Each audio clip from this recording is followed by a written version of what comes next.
राधे राधे सभी हरि भक्तों को। आशा है आप सब लोग स्वस्थ होंगे। आज मैं आप लोगों के साथ शेयर करूंगी माघ मास के प्रथम अध्याय की कथा।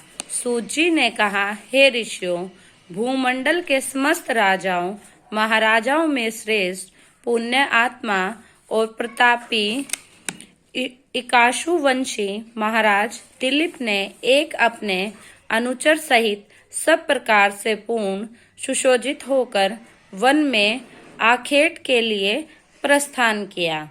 उसके अनुचर तथा सहायक भी सभी प्रकार के अस्त्र शस्त्रों से सुसज्जित थे। वन में पहुंचकर सभी शिकार की खोज में इधर उधर दौड़ने लगे। जैसे ही किसी अनुचर को कोई वन्य पुरुष दृष्टिगोचर होता, वैसे ही वह महाराज दिलीप को सूचित करता। राजा ने अनेकों मृग तथा जंगली सुअरों इत्यादि का शिकार किया। इस समय सभी उत्साहित होकर अपने अपने अश्वों पर आरूढ़ पूरे वन में फैल गए थे तथा मृगाए में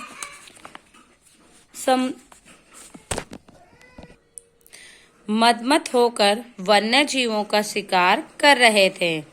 कई दिनों तक यह कर्म चलता रहा। सभी वन्य प्राणियों में भय और भागदौड़ छा गई।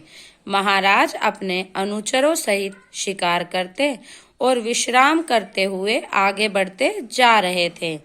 राजा सिंह का शिकार करने को व्याकुल हो रहा था, पर समस्त वन में सिंह अब तक दृष्टिगोचर नहीं हुआ था। इसी समय राजा दिलीप ने देखा कि एक अत्यंत सुंदर मृग एक झाड़ी से निकला तथा विद्युत गति से चौकड़ी भरते हुए वन में एक ओर भाग चला। राजा दिलीप ने जैसे ही उस मृग को देखा, वैसे ही अपना घोड़ा उसके पीछे दौड़ाकर उसका पीछा करता हुआ शुरू कर दिया। किंतु मृग के भागने की गति इतनी तीव्र थी कि राजा का अश्व उसके पीछे पहुंच ही नहीं पा रहा था। भगवान शिव जी ने पार्वती जी को बुलाया। हे पार्वती, यह कोई साधारण वन मृग न था, बल्कि माया मृग था।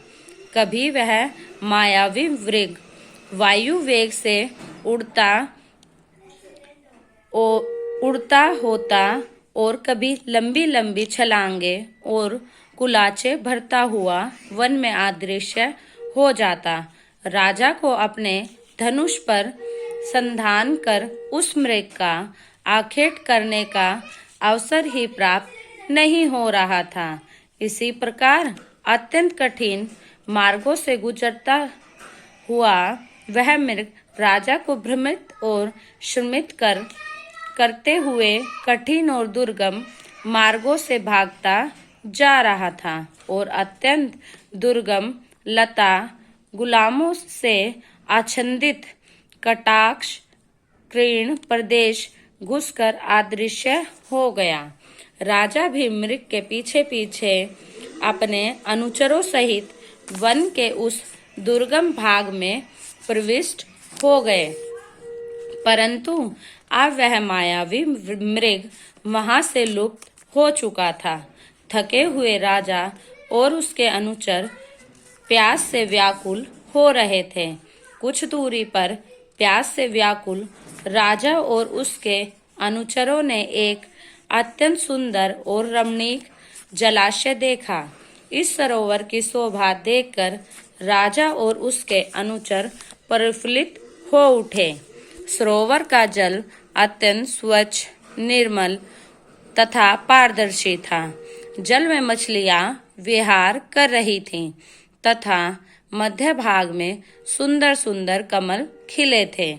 इस जलाशय के सुंदर और निर्मल जल को देखकर ही राजा का मन प्रसन्न हो गया था और वह अपना सारा शर्म और क्लिंत भूल गया था।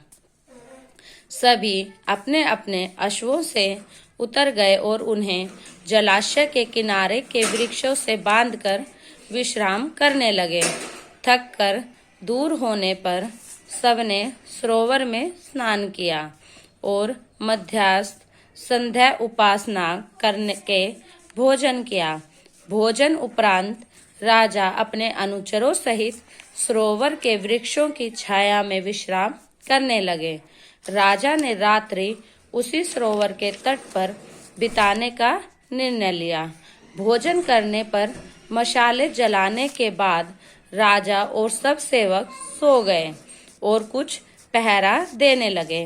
रात्रि के द्वितीय पहर में जंगली सुअरों का एक बड़ा सा दल उस सरोवर पर आ गया। शुक्रों ने जल में घुसकर सरोवर के कमलों का भी भरकर भक्षण किया और जल पीकर अपनी भूख व प्यास मिटाई। सरोवर के जल और कमलों से सूखकर दल अपनी भूख और प्यास शांत कर लौटने लगा। तभी उस पर राजा ने शिकारी दल तथा सैनिकों से अचानक तलवार, भाले तथा बाणों से भयंकर आक्रमण कर दिया। अनेकों शुक्र मारे गए। इससे राजा के अनुचरों, शिकारियों तथा सैनिकों में प्रसन्नता की लहर दौड़ गई। राजा ने मरे हुए शुक्रों को घोड़े पर लदवाया और नगर के लिए प्रस्थान करने को कहा। महाराज दिलीप दल बल सहित जैसे ही प्रस्थान करने को उदित हुए, उन्होंने अपने सामने एक अत्यंत तेजस्वी और देवी आभा संपन्न तपस्वी को देखा। राजा अश्व से उतरकर आदर सहित ऋषि को शीश नवाकर प्रणाम कर खड़ा हो गया। यह तपस्वी और कोई नहीं, महर्षि वैखानस थे, जिन्होंने अपनी उग्र तपस्या तथा व्रतों की दिव्य शक्ति द्वारा महर्षि पद प्राप्त किया था। महर्षि वैखानस ने राजा के बहुमूल्य वस्त्र आभूषणों और सुसज्जित दल बल को पहले ही देखकर राजा होने का अनुमान लगा लिया था। महर्षि ने गंभीर स्वर में कहा, राजन, इस पवित्र और संपूर्ण व्रत युक्त माह में आप इन वन्य प्राणियों का संहार कर रहे हैं और यह बड़े ही खेद और दुख की बात है। यदि आप जैसा श्रेष्ठ राजा भी मांस, मदिरा और मिर्घा में लिप्त बने रहेंगे तो संसार का क्या होगा, साथ ही आपको स्वर्ग की प्राप्ति कैसे होगी। इसीलिए यदि तुम स्वर्ग प्राप्ति की इच्छा रखते हो तो माघ मास का स्नान प्रयागराज आदि दिव्य तीर्थों पर करो तथा माघ मास की महत्म कथा को पूर्ण श्रद्धा और भक्ति पूर्वक सुनो। हे राजन, इससे निश्चित रूप से आपका कल्याण होगा और आपका उद्धार होकर आपको स्वर्ग की प्राप्ति होगी। राधे राधे। अगर आपको मेरे द्वारा सुनाई गई कथा पसंद आई हो, मेरी वीडियो लाइक करें, मेरे चैनल को सब्सक्राइब करें और अधिक से अधिक शेयर करें।